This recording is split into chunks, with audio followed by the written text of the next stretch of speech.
Qui n'a pas envie de se faire une petite partie gaming au bord de la plage, au bord de la piscine ou tout simplement dans sa chambre, posé dans un parc, etc. C'est les vacances, il faut en profiter. C'est pour ça qu'aujourd'hui, on va transformer son smartphone en petite console de jeu grâce à la GameSeer X4 Aileron. On va tout d'abord voir si ça vaut vraiment le coup. Allez, c'est parti.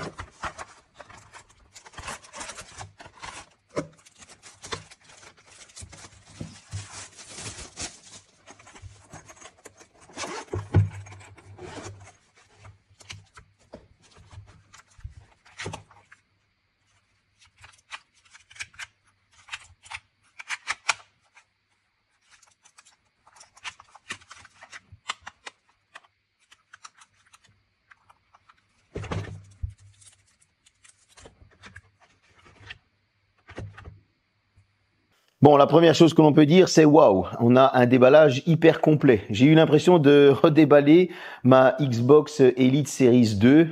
Je vous mens pas. Alors déjà, on a une petite pochette qui est hyper classe, rembourrée, qui prend la forme de la manette. On a des boutons de rechange, un petit peu justement comme cette Xbox Elite Series. C'est pas pour nous déplaire. J'arrive plus à remettre le petit bouton dans son petit trou. Une fois qu'on l'enlève, ben là aussi, on est franchement sur quelque chose d'hyper quali au niveau des boutons, au niveau des qualités de finition. On a un petit grip à l'arrière qui est très agréable, deux boutons en style de gâchette, donc ça c'est très bien. Lorsqu'on va commencer à toucher les boutons, on sent qu'il y a franchement un très bon petit clic. On a vraiment quelque chose d'hyper classe. Cette manette, elle se remboîte pour se compacter et donc du coup prendre moins de place. Bien évidemment, il faudra la charger. Une fois qu'elle sera chargée, il faudra la connecter en Bluetooth au téléphone. Bon, ça se fait assez vite. Maintenant, elle se déclipse assez facilement. Chose qui va nous marquer, c'est qu'on n'a pas quelque chose qui relie les deux portions une fois qu'elles sont détachées. Donc, on va voir qu'est-ce que ça donne ensuite une fois que c'est accouplé au smartphone. En tout cas, niveau qualité de finition, niveau bouton, etc. Pour moi, c'est un gros plus. Bon, niveau installation. C'est tout simple en fait. Vous allez retirer les petites gâchettes vertes vers le haut pour glisser le téléphone. Vous mettez le téléphone entre les deux portions et voilà, votre téléphone est devenu une petite console de jeu. L'application, quant à elle, se télécharge sur le store GameSeer. Vous pouvez tout simplement scanner le code QR sur la boîte pour la télécharger. Elle va reprendre tous les jeux qui sont installés dans votre téléphone et si pas, eh bien vous pourrez en télécharger via le TapTap Store. Je suis pas fan, je vais pas vous mentir, je suis pas fan, j'ai préféré télécharger à l'ancienne ce qu'il y a sur le Google Store, ce qu'il y a sur le store Samsung tout simplement, ou carrément aller en APK sur les sites que je connais. Voilà, ça c'était mon petit truc à moi. En tout cas, je l'ai testé avec Fortnite pour avoir le meilleur ressenti au niveau du lag, etc. La manette se connecte hyper vite en Bluetooth à votre téléphone et grosse surprise, on a du RGB qui va s'allumer autour des joysticks, etc. pour donner son petit effet stylé. Bon, maintenant, passons tout simplement à la tâche avec le smartphone. Alors oui, c'est très bien, on a deux portions, mais moi, je trouve que sur certains téléphones, ça tient pas des masses. S21 Ultra, ça tenait pas des masses. Vous savez, le capteur à l'arrière est assez gros, donc du coup, ça gênait un petit peu. Ça tenait pas des masses. Je me suis dit, on va prendre un téléphone plus fin. Je prends un RAS 50 Ultra, c'est trop fin. Alors, c'est trop fin, pourquoi? Tout simplement parce que le téléphone est dedans et si on a le malheur de faire un petit geste brusque ou quoi, eh bien, il s'enlève de la manette. C'est même dangereux que le téléphone tombe. Deuxième chose. Troisième chose, un téléphone, on va dire, qui, lui, épousait bien les formes de la manette. C'était le Motorola H40 Pro. Et là, en fait, on avait du jeu. On avait du jeu en bas où, voilà, ça n'adhérait pas trop fort. Enfin, les grips sont pas terribles, en tout cas au niveau des smartphones. Sur le Redmi Note 8 Pro, idem, il y avait du jeu à certains endroits, donc bref, c'était pas super convaincant au niveau de la tâche. C'était ma première peur et elle a été tout de suite confirmée. Bon, voilà, je vais pas m'étendre là-dessus, mais en tout cas, ben là, il y a un petit souci de ce côté-là. J'aurais préféré avoir quelque chose qui resserre les deux manettes au milieu pour que ça tienne mieux. Alors, cette manette, elle a été utilisée, ben, comme je vous le disais, sur Fortnite. Pourquoi sur Fortnite? Ben, parce que c'est un jeu qui bouge assez vite. Donc, du coup, ben, j'ai mis les graphismes en moyen, en 60 FPS pour que ce soit assez fluide. Pourquoi en moyen? Ben, pour que les temps de chargement soient plus courts. Donc, pour donner les meilleures performances au téléphone. Et donc, du coup, ben, pour voir si le Bluetooth de cette manette n'a pas de souci. J'ai remarqué que systématiquement en début de game, il y a un petit lag au niveau des boutons. Et oui, ça arrive.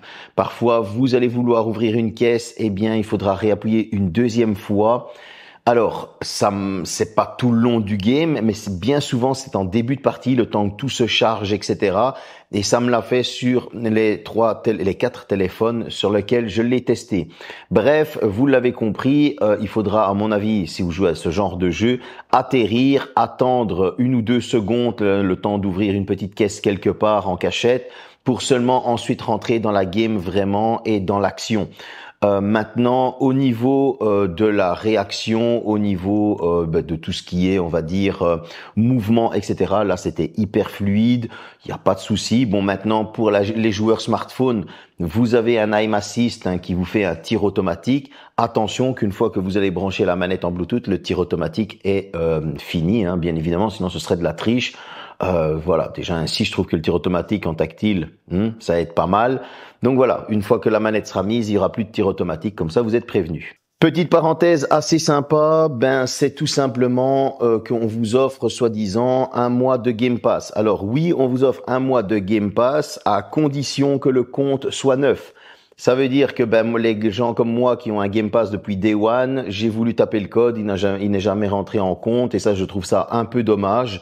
Ça aurait été sympa d'avoir 1 mois de Game Pass supplémentaire, surtout qu'ils mettent ça en argument de vente. Vous allez me dire, tu ne parles pas des specs.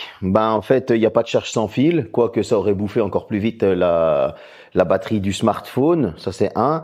Numéro 2, c'est du Bluetooth faible latence. Ok, c'est génial, mais nulle part il fait écrit c'est quel Bluetooth. 5.0, 5.1, 5.2, 5.3, 5.4. Bref, on nage dans le flou total. Ensuite, le truc sympa, c'est que la marque vous dit vous allez pouvoir mettre un ventilateur sur votre smartphone. Nickel. Sauf que comme il y a la manette dessus, le ventilateur, l'USB type C est bouché. Donc il va falloir brancher le ventilateur en continu sur un chargeur. Du coup, soit vous avez une batterie dans la poche, soit vous avez une prise secteur. Et là, du coup, ça le rend moins transportable. Donc il va falloir se passer aussi du ventilateur, sauf si vous avez une batterie portable. Bref. Les specs avancés sont un petit peu, on va dire houleuses. On est dans un brouillard assez total. C'est plus des specs notés pour du marketing que pour une réelle utilisation. Alors, vous allez avoir un mode où vous allez pouvoir régler tout simplement la luminosité, etc., etc. Ça, c'est assez cool. Et bref, activer le mode turbo. Le mode turbo, je vous le dis déjà, il a une tendance sale à bugger sur Fortnite. Ça veut dire quoi? Ça veut dire que ça va simuler un appui plus rapide des boutons et ça bug franchement pas mal sur Fortnite dans le sens où des fois le skin va déclencher l'arme pour viser inutilement alors que vous n'avez pas appuyé sur le bouton. Vous voyez ce que je veux dire? C'est assez fâcheux, surtout que lorsqu'il y a pas mal d'actions en jeu. Donc je vous le conseille pas. Une batterie de 400 mAh pour la manette. Et franchement, ils annoncent aucune durée en temps sur le site. J'ai été voir et honnêtement, moi, elle s'est épuisée totale après 4 heures de jeu. Elle était cuite, elle était totalement morte. Je vous le dis honnêtement, les smartphones sont morts bien avant, surtout qu'on était sur du Fortnite. Donc il a fallu changer de téléphone, etc. C'est pas mauvais. 4 heures de jeu, on est quand même sur quelque chose d'assez correct. On va pas aller critiquer ça. Comptez qu'il faudra 1 heure pour la recharger. Donc voilà. Comme ça, vous êtes parti pour de nouveau 4 heures. Mais attention, prévoyez un deuxième smartphone ou alors arrêtez-vous à temps pour le rebrancher en charge rapide. Vous l'avez compris. On va passer maintenant à la conclusion. Et cette conclusion, c'est quoi? Un tarif qui va de 130 € et je l'ai trouvé à 89 €. Donc là, ça devient intéressant. Maintenant, est-ce que je recommande cet objet? Alors franchement, si oui, vous avez besoin de jouer sur votre téléphone, c'est cool. Maintenant, je vous le recommande pas. Pourquoi? Bah tout simplement parce qu'en fait ce serait dépenser de l'argent inutilement. Je vais pas vous mentir. Alors le fait que ça tient mal sur le téléphone, moi ça m'a gavé. Le fait qu'on peut pas charger le téléphone, ça m'a gavé aussi. J'aurais préféré qu'il y ait un branchement USB type C et lorsqu'on branche la manette, ça recharge et la manette et le téléphone. Ça aurait été plus judicieux de faire ça, comme ça on a une batterie portable et voilà. Donc, il y a ce genre de petits défauts qui me dérangent. À côté de ça, on a des qualités de finition qui sont topissimes, on a des boutons qui sont super agréables, on a un grip qui est top, on a une petite sacoche de transport, on peut changer les boutons. Voilà, je veux dire, ça c'est des très bonnes choses. Mais par exemple, il y a en second défaut, encore un petit défaut qui vient se poser, c'est cette latence en début de game sur un Fortnite ou quoi. Une latence que tu ne peux pas te permettre. Vous le savez, ceux qui sont à fond Fortnite, la latence égale la mort. Donc voilà, c'est ce genre de petits défauts que moi me rebute sur ce genre d'objet, défauts que je n'avais pas trouvé sur des anciens modèles que j'ai déjà testés. Bref, si vous l'avez compris, que vous avez des thunes à dépenser, prenez ça, hein, et après, qui vivra verra. Moi, en tout cas, je vous dis de garder votre thune ou de prendre quelque chose d'autre. C'est pas parce qu'il y a du beau marketing sur la boîte et que au niveau du déballage c'est top, les qualités de finition c'est top. Ce qui compte réellement au final, c'est comment le smartphone est tenu, la facilité qu'on a de jouer et surtout les performances. Et là, il y a quelques manquements. J'espère que cette petite vidéo vous a plu. D'autres vidéos de ce style sortiront durant l'été. Salut.